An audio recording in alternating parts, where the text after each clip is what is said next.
Une vieille histoire du Moyen-Âge raconte que le jour de l'Ascension, à Béthanie, les apôtres ont vu Jésus s'élever au-dessus d'eux vers le ciel en leur imposant les mains, et puis ils l'ont vu disparaître à leur regard. Ensuite, Jésus, dans son ascension, croise l'archange Gabriel qui lui dit « Ô Jésus, qu'est-ce que je suis heureux de te retrouver ! Quel bonheur, quelle grâce! Mais qu'est-ce qui se passe sur la terre?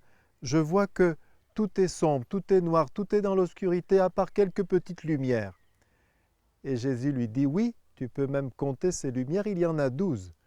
Ce sont mes apôtres et ma mère, la Vierge Marie.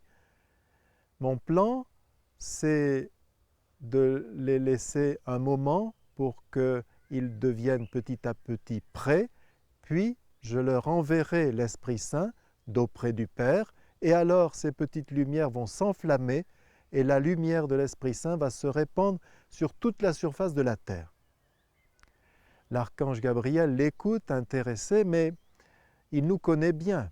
Ça fait 33 ans qu'il est venu annoncer à Marie qu'elle serait la mère du Sauveur si elle voulait bien accepter cette mission. Il nous connaît, il connaît combien nous sommes vrillés, tordus. Et il dit à Jésus, « Et si ton plan ne marche pas ?» Et Jésus lui répond simplement, « Je n'ai pas d'autre plan. Je n'ai pas d'autre plan pour sauver l'humanité. » Alors, nous pouvons tirer 2 petits enseignements de cette petite histoire. Premièrement, Jean Guiton, dans son livre sur Marthe Robin, cite cette vieille maxime qui dit que « Paucis vivit genus humanum ». Ça fait bien de le citer en latin, n'est-ce pas? Le genre humain a toujours vécu de peu, de quelques-uns. Et cela doit nous encourager, même s'il nous semble que parfois nous sommes minoritaires. Le Seigneur n'en demande peut-être pas plus pour le moment. Il a besoin de certains qui fassent paratonnerre tout simplement. En tout cas, cette histoire nous encourage. Tout a commencé avec 12 volontaires qui se sont laissés embraser par le feu du Saint-Esprit. Deuxièmement, Jésus n'a pas d'autre plan. Il n'a pas d'autre plan pour sauver l'humanité. Alors, n'en cherchons pas d'autre. Et quel est ce plan de Jésus? Souvent, même dans l'Église, parce que des plans pour sauver l'humanité, on en cherche souvent, régulièrement, et qui se soldent par des millions de morts. Dans l'Église, on peut aussi faire des erreurs.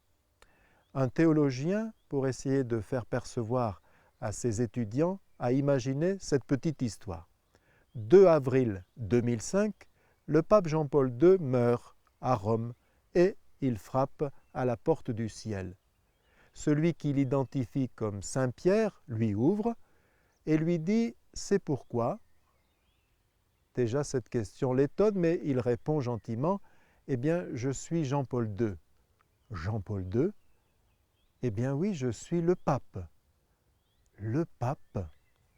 Et alors, gentiment, Jean-Paul II se met à expliquer Rome, l'élection au conclave 27 ans auparavant, ses 27 ans de pontificat, etc., ministère de l'unité de toute l'Église, voyage apostolique pour soutenir les églises pastorales, enfin les églises locales. Saint Pierre l'écoute, visiblement très intéressé et étonné. Et puis, soudain, Jean-Paul II le voit se tourner vers ce qu'il identifie comme le paradis, de là où il est venu, et crier très fort « Dis donc Jésus, l'entreprise que nous avons fondée il y a 2000 ans, ça marche encore !» Voilà, ce serait cela l'ascension. Jésus monte au ciel, mission accomplie. Et il nous a laissé des outils, à nous de les utiliser au mieux. C'est son évangile avec les merveilleux conseils, et puis ce sont les sacrements, tout ce qu'il nous a indiqué.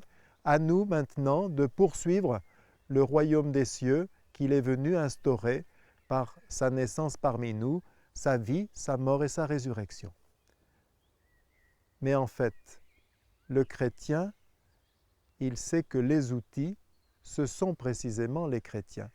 Jésus est au ciel, mais il est toujours aussi au-dedans de nous, et c'est à nous de lui prêter tout ce que nous sommes pour qu'il puisse continuer la mission. C'est peut-être pour cela qu'on garde précieusement la prière qui est attribuée à saint François d'Assise. Seigneur, fais de moi un instrument de paix.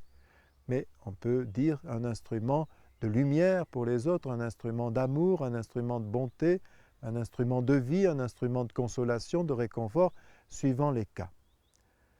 Une catéchiste un jour demandait aux enfants de son groupe, « Les enfants, qu'est-ce que c'est qu'un saint ?»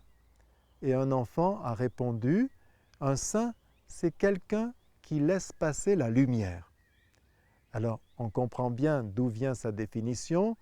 Il était allé à l'église et il avait vu les vitraux, il avait vu les saints in vitro. Et un saint, c'est justement quelqu'un qui laisse passer la lumière extérieure, qui en est tout resplendissant. Mais au second degré, sa définition est merveilleuse.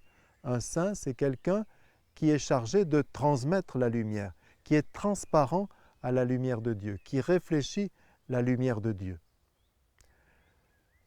Au fond, c'est peut-être Michel Audiard, dont on apprécie les dialogues dans certains films à succès, qui a dit cette belle définition, « Heureux les fêlés, ils laissent passer la lumière ».